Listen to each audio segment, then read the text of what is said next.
પેજમાં આ અહીંયા મેઇન ટોપિક લખ્યો હોય છે અને અહીંયા એનું થોડું ડિસ્ક્રિપ્શન હોય છે.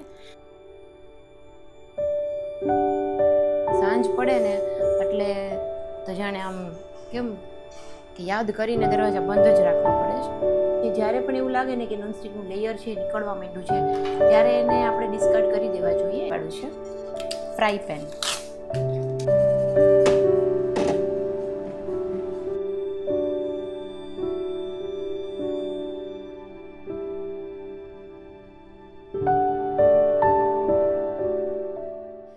નમસ્તે ફ્રેન્ડ્સ, કેમ છો? સ્વાગત કરું છું ફરીથી બધાનું એક નવા વિડીયોમાં. તો ચાલો નવા દિવસની શરૂઆત કરી છે અને ઓલવેઝ બુકની સાથે કરી છે. થોડીક મારી જે ગયા વખતેની અધૂરી બુક છે અને હમણાં હું જે નવી બુક્સ લાવી છું અમદાવાદથી, આ વખતે 3 લાવી છું. ધ આર્ટ ઓફ લેઝીનેસ, પછી એક આવડી ફોકસ ઓન વોટ મેટર્સ અને એક આ ગુજરાતી બુક છે ચિંતા છોડું. અને બસ જો બુક અને મારી ડાયરી બંને સાથે રાખતી હોઉં છું ઓલવેઝ. અને એક મારું આ પાઉચ છે કે જેમાં મારી બધી કલરફુલ અને મારી જે કંઈ પેન્સ હોય છે એ. એટલે મારું આજે 3-4 વસ્તુ હોય મારી સાથે જ હોય. બહાર જાઉં ને તો બી એક બુક તો સાથે રાખતી જ હોઉં છું. અમદાવાદ ગઈ હતી તો પણ એક રાખી હતી. ક્યારે એવો ટાઈમ મળી જાય તો ખોલીને બેસી જવાનું એટલા માટે. બાકી ચલો, જો ડેઇલી વ્લોગ્સ માટે ટ્રાય કરું છું એટલે જ આજ સવારથી જ તરત જ વિડીયો હાથમાં લઈ લીધો છે કે જે પણ બને જેટલો બી બને એટલો બનાવવાની કોશિશ કરતું રહેવાનું. અને આજે એક નાની એવી રેસીપી શેર કરવાની છું ભરેલા મરચાંની. કેમ કે એ જે ભરેલા લોટવાળા મરચાં હું બનાવું છું ને એ જ્યારે બી હું શોર્ટ વિડીયોમાં અપલોડ કરું છું ને ત્યારે મને એની રિક્વેસ્ટ આવે જ છે. બટ મારી પાસે લોટ ઓલરેડી બનાવેલો પડેલો જ હોય છે એટલે ખતમ થઈ ગયો છે. એટલે મેં કીધું ચલો હવે એકસાથે બનાવીને હું રાખી દેતી હોઉં છું. તો સાથે સાથે ગુંદા અને મરચાં બંનેની રેસીપી પણ શેર કરીશું. સો વિડીયો એન્ડ સુધી જરૂરથી જોજો અને વિડીયોમાં લાઇક, શેર, કમેન્ટ્સ જરૂરથી કરજો. કમેન્ટ્સ જરૂરથી કરજો. હમણાંથી કમેન્ટ્સ ઓછી આવે છે. જે કંઈ બી લોકો વ્યૂઝ આવે છે રેગ્યુલર જ જે આવતા હોય બટ્સ કમેન્ટ્સ ઓછી આવે છે. તો કમેન્ટ્સ કરીને જણાવજો કે ચાલો. એટલે એ કમેન્ટ્સ કરજો કે તમે કયા ગામથી વિડીયો જોવો છો અને તમારા ગામમાં અત્યારે કેટલા ડિગ્રી ટેમ્પરેચર છે. બરાબર છે? સો ચાલો વિડીયોની શરૂઆત કરી દઈએ. અને ચા પીઉં છું અને સાથે બુક રીડિંગ કરું છું. અને ટોપિક પણ એ જ છે, જો 1 કપ સ્વાદિષ્ટ કોફી બનાવો. ચાલો જોઈએ. એકચ્યુઅલી આ બુક જે છે ને ઝેન, એમાં સિમ્પલ લાઈફસ્ટાઈલ કઈ રીતે જીવવી એના બધા પોઈન્ટ્સ છે કે એક નાની નાની જે કંઈ આપણી ડેઇલી રૂટીન હોય ને એને કેવી રીતના ચેન્જ કરવું, કેવી રીતના એને મોડિફાઈ કરવું, કેવી રીતના એને એન્જોય કરવું. કે જ્યારે આપણે ચા પીતા હોય ત્યારે આપણે મોબાઈલ ન જોઈએ, બીજી કોઈ વસ્તુ ન કરીએ, મનમાં વિચારો ન કરીએ. ઓનલી ફોકસ આ ટોપિકમાં આવ્યું છે કે આપણે ચા ઉપર રાખીએ કે જેથી તમે એ વસ્તુને 2 મિનિટ માટે પણ એન્જોય કરી શકો. જ્યારે આપણે ચા પીતા હોય, જ્યારે આપણે જમતા હોય ત્યારે એ વસ્તુની કલ્પના કરવી કે આ વસ્તુ ક્યાંથી આવી છે, કોણે બનાવી છે, ખેતરમાંથી કેટલો ટાઈમ પ્રોસેસ થઈ અને આપણા સુધી આ ચા છે કે જમવાનું છે એ પહોંચ્યું છે. તો એના માટે આપણે ભગવાનને હંમેશા બ્લેસ્ડ રહીએ કે આપણે ઘર બેઠા બધી વસ્તુઓ મેળવી શકીએ છીએ. અંતે આ ટોપિકનો કહેવાનો મતલબ એ છે. એટલે ટોપિક નાના જ છે. જો 2 જ પેજમાં અહીંયા મેઇન ટોપિક લખ્યો હોય છે અને અહીંયા એનું થોડું ડિસ્ક્રિપ્શન હોય છે. બટ એટલું સરસ હોય છે કે આપણે ઊંડાણપૂર્વક એને સમજી શકીએ. સો એ બધી વસ્તુ છે. બુક રીડિંગ જરૂરથી કરવી જોઈએ કેમ કે એમનાથી મનને એક શાંતિ મળતી હોય છે અને મનનો વિકાસ પણ જરૂરથી થતો હોય છે. સો ચાલો મળીએ થોડી વાર પછી.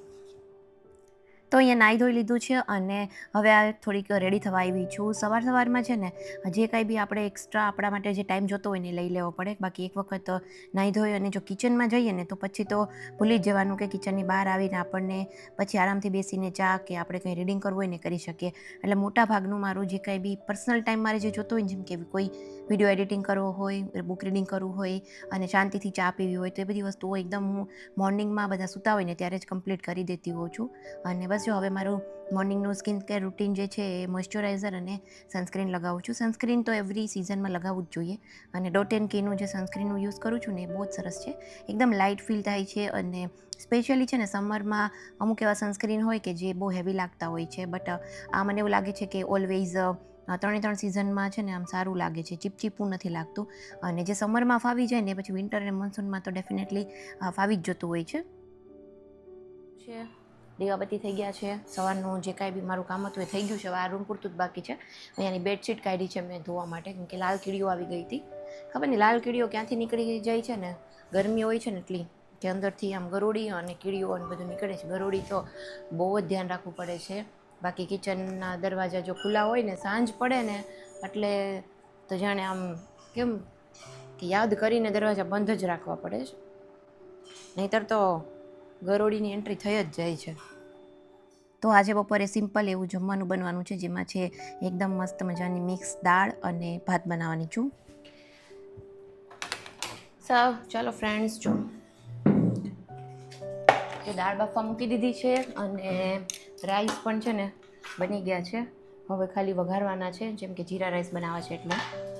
બાકી જો મેં શું કે અમદાવાદ ગઈ ને એના પહેલાં આ પ્રેસ્ટીજનો એક સેટ મંગાવેલો હતો. આ નોનસ્ટિકનો જે કુકવેર છે ને, આ મારી પાસે આની પહેલાં બી હતું કે જેમાં બ્લેક કલર હતો અને ઘણા વર્ષોથી એમ પણ મેં કોરોના ટાઈમમાં લીધું હતું. પછી હમણાં જઈને ધીમે ધીમે ફેડ થઈ ગયું છે, એટલે એ વાસણ મેં ઘણા સમય પહેલાં થોડા જવા દીધા. બટ નોનસ્ટિકનું વાસણ છે ને, એક તો ઘરમાં એક કે બે તો એવા હોવા જોઈએ જ ખરા, કેમ કે પનીર ને એવું બધું હું જ્યારે સોટે કરું છું ને પેલા સ્ટીલમાં, તો સ્ટીલનું ગમે એટલું ટ્રાય પ્લાય હોય ને એમાં ચીપકી જ જાય છે. અમુક વસ્તુઓ છે ને એ નોનસ્ટિક સિવાય પોસિબલ જ નથી થતું. એટલે નોનસ્ટિકના વાસણમાં હું એવું કરું કે એક હાથે ધોવાતા હોય ને, એટલે માસીને આઈડિયા છે કે એને કઈ રીતના વોશ કરવા.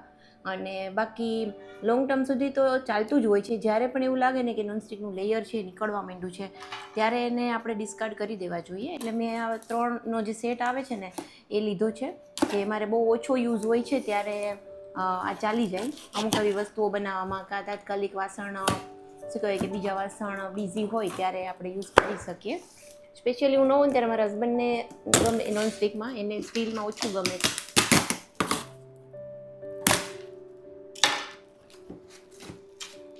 આ છે એનું શું કહેવાય ઢાંકણું એક જ આવ્યું છે કાચનું. કઢાઈ આ વખતે છે ને મેં રેડ કલર લીધો છે, કેમ કે રેડ કલર આમ સરસ લાગે છે. જો મારું પેલું મિક્સચર છે ને તો એનો મેચિંગ સેમ એવો જ રેડ છે. જો ઇન્ડક્શનમાં બી ચાલે. અને આ કઢાઈ છે, સરસ છે. ઓનલાઈન મંગાવવામાં છે ને એક જ હોય કે કંઈ તૂટેલું ખરાબ ન થતું ને એ જોવાનું હોય. પાડું છે ફ્રાય પેન. આનો બી કલર કેટલો સરસ છે, કલર બહુ ફાઇન લાગે છે. અને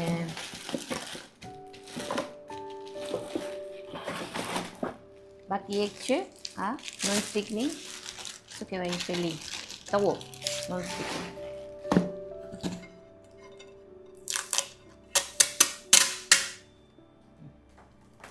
જો આ બી રેડ કોટિંગ છે, સરસ છે. આ બી સરસ છે એકદમ, ક્યાંયથી ખરાબ નથી આવ્યું અને ઓનલાઈન એકદમ સરસ આવ્યું છે. અને બીજું એ કે છે ને આ જ્યારે સ્ટોરમાં ને લેવા જઈએ છીએ ને તો કોસ્ટલી પડે છે. મેં લગભગ અહીંયા સ્ટોરમાં પૂછ્યું હતું ને ત્યારે આ રેડ કલર તો હતો નહીં, બ્લેક જ કલર હતો. અને બ્લેક મારી પાસે સૌથી પહેલાં મારી પાસે બ્લેક હતો, પછી મેં આનો ગોલ્ડન જેવો કલર આવતો હતો ને એ લીધો હતો, અને અત્યારે આ રેડ લીધો છે. તો એમની પાસે બ્લેક કલર જ હતો અને એમાં બી કંઈક 2000 પ્લસ એમને મને પ્રાઇસ કીધી હતી. અને સેમ એ જ વસ્તુ મેં ઓનલાઈન મંગાવી છે એમેઝોનમાંથી. તો લગભગ આ મને 3 વસ્તુનો સેટ છે ને એ 1650માં કે એવી રીતના જ કંઈક પડ્યો છે. ત્યારે સેલ ચાલતો હતો કે ખબર નહીં શું છે, બટ આની પ્રાઇસ છે ને એ આમ શું કહેવાય કે અમુક ઓલી ગ્રેટ ડીલ્સને આવતું હોય ત્યારે મેં આ ઓર્ડર કરી દીધો હતો. એના જ મેચિંગ રેડ કલરના મેં છે ને આ 2 સ્પેચ્યુલા અને એક આ ચમચા જેવું છે લીધું છે. આ અગારો કંપનીના છે. આ 2નો સેટ હતો. આ મને યાદ નથી, લગભગ 250ના 2 કેમ હતા, બહુ ખબર નથી. બટ આ બંનેની છે ને લિંક હું પ્રોડક્ટ ટેગમાં કરી દઈશ, જો કોઈ પણ લેવું હોય ને તો. આ 2 સરસ છે. આવ્યું છે મારે સરસ આવ્યું છે. અને આનો કલર તો એટલો સરસ છે બંનેનો, સેટ થઈ જાય ને એટલે મેં એમાંથી રેડ કલર લીધો હતો. સો ચાલો, જો હવે આ નવા વાસણ આવી ગયા છે ને તો આમાં જ આજે રસોઈ બનાવીએ. બહુ જ ટાઈમથી મને જે ભરેલા મરચાંની રેસીપી માટે કમેન્ટ્સ આવતી હતી ને, તો મેં કીધું ચલો આજે તો હવે શેર કરવી જ પડશે. તો અહીંયા મેં નવી જ જે ફ્રાય પેન લીધું છે એમાં લીધો છે ચણાનો લોટ. અંદાજે જ મેં લોટ લીધો છે, લગભગ 1 વાટકા જેટલો, મોટા વાટકા જેટલો લોટ હશે. અને લોટને છે ને કમ્પ્લીટલી ચલાવते રહેવાનું છે, લગભગ 7 થી 8 મિનિટ સુધી એને ધીમા તાપે ચડવા દેવાનું છે.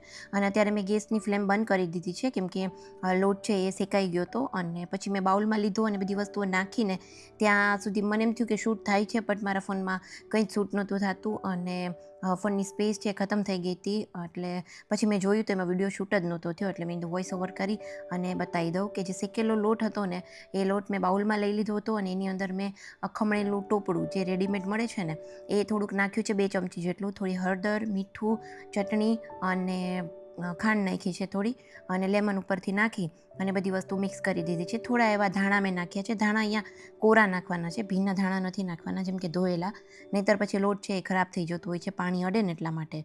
તો બધી જ વસ્તુઓ લોટમાં નાખી દીધી છે અને પ્રોપર આપણે હવે મિક્સ કરી દેવાનું છે. અને જો લોટ છે ને એ આ રીતનો થોડોક આમ છૂટો છૂટો રહેવો જોઈએ, એ આમ ભેગો કે ભીનો ન થઈ જવો જોઈએ, જો કોરો લોટ રહેવો જોઈએ. આવો લોટ રહેશે ને તો એ 2 મહિના સુધી તમે આરામથી ફ્રીજમાં જ સ્ટોર કરી શકશો. હું ડબ્બો ભરી અને નીચે ફ્રીજમાં જ રાખું છું, ફ્રીઝરમાં નહીં, ફ્રીજના જ ખાનામાં. અને આનાથી છે ને ભરેલા મરચાં છે, ભરેલા કેપ્સિકમ છે, કે ભજીયા પણ બનાવવા હોય તો બનાવી શકીએ. અને બાકી ગુંદા જે છે, પાકા ગુંદા, એ પણ હું આ જ લોટથી ભરું છું. એટલે આ લોટ છે શેકેલો હોય ને એટલે આપણે સ્ટોર પણ કરી શકીએ અને જ્યારે બનાવવું હોય ને ત્યારે આપણે ઇન્સ્ટન્ટ કરી શકીએ. નહીંતર કાચા લોટમાં જ્યારે આપણે કરીએ ને એવી રીતે વઘારેલા મરચાંને, તો પહેલાં એને આપણે સ્ટીમ કરવા પડે, બાફવા પડે અને પછી આપણે એને વઘારી શકીએ.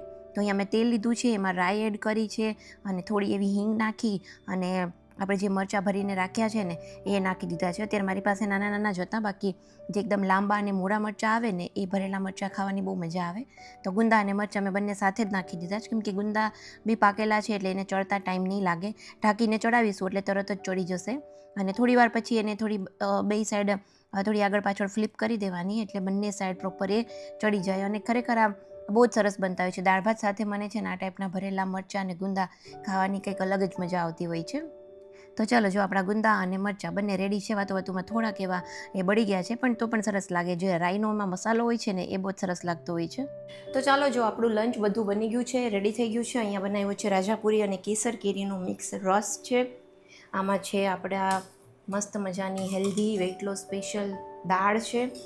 અહીંયા બનાવ્યા છે જીરા રાઈસ, બાકી છે છાશ, આમાં રોટલી છે, સલાડમાં છે ડુંગળી, કાકડી અને આ ગુંદા અને મરચાંનો સંભારો. તો ચાલો, આ છે આપણું આજનું લંચ. ચાલો, લંચ પણ બની ગયું છે. હવે થોડી વારમાં પ્રાણને જમાડીશ, પછી હું જમીશ અને ત્યાં સુધીમાં મારા હસબન્ડ પણ આવી જશે.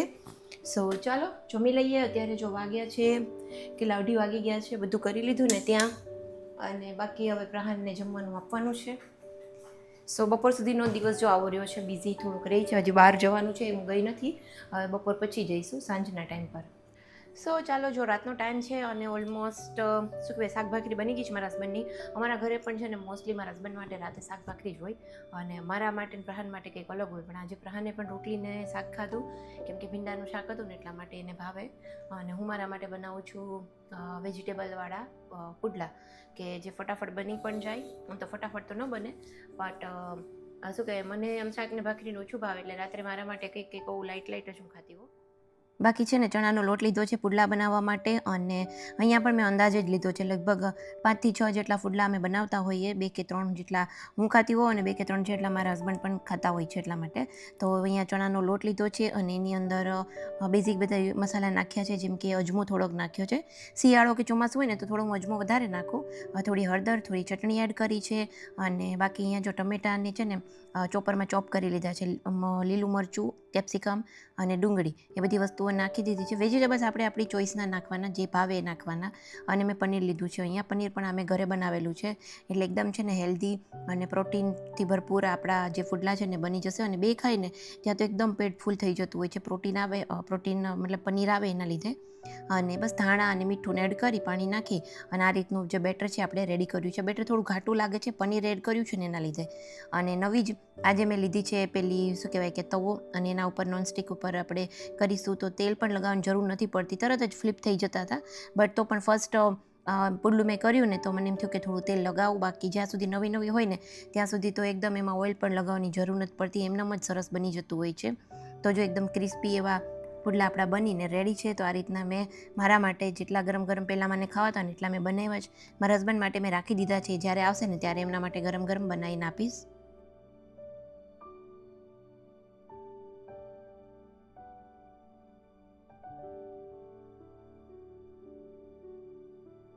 અહીંયા છે પુડલા બનાવ્યા છે આપણે, તો મસ્ત મજાના બની ગયા છે. આ લીધું છે થોડું શેઝવાન ચટણી, અહીંયા લીધું છે દહીં મસ્ત ઠંડુ ઠંડુ, કાચી કેરી છે, આમાં છે ભીંડાનું શાક બનાવ્યું છે થોડુંક, અને આમાં છે ભાખરી. તો ચાલો હવે ફટાફટ ચાલો ફ્રેન્ડ્સ, જો હવે આવી ગયા છીએ ફાઇનલી બેડરૂમમાં, અને ચેન્જ કરી લીધું છે ને એડ્રેસ પહેરી લીધો છે. હું અહીંયા પ્રહાન સાથે ક્રિકેટ રમું છું, અને એક બોલ દેખાડો, લાવ હમણાં બતાવું. જો આ તો લાસ્ટમાં છે ને પ્રહાનનો એક બોલ ફેંકે અને એ મારશે, એ તમે જોજો. અને બસ જો આ વિડીયો આપણે અહીંયા જ એન્ડ કરીએ ફ્રેન્ડ્સ. આ વિડીયો ગમ્યો હોય તો વિડીયોને લાઇક કરજો, શેર કરજો. એક નાની એવી કોશિશ કરી હતી, આજનું સિમ્પલ ડે રૂટીન મેં શેર કર્યું છે. અને બસ જો કાલે પ્રહાનનો બર્થડે છે, તો અમે સુપર એક્સાઇટેડ છીએ એનો બર્થડે માટે. તો જો આ રહ્યો, અહીંયાથી હું બોલ ફેંકું છું અને સામે મારે છે. જો હમણાં તમને બતાવું. તો ચાલો આ વિડીયો અહીંયા જોઈન કરીએ. વિડીયો ગમ્યો હોય તો લાઇક, શેર અને ચેનલને સબસ્ક્રાઈબ જરૂરથી કરજો. બાય બાય, આવજો, ટેક કેર. ચલો અબ મારેંગા. વાવ, ચાલો બાય બાય. ચલો 12 વાગ્યા છે, 14 તારીખનો દિવસ છે. Happy birthday દીકુ. એકાનું આજે થોડોક નારાજ છે, અત્યારે થાકી ગયો છે એટલે. એ છોકરું હેપી બર્થડે કાનું.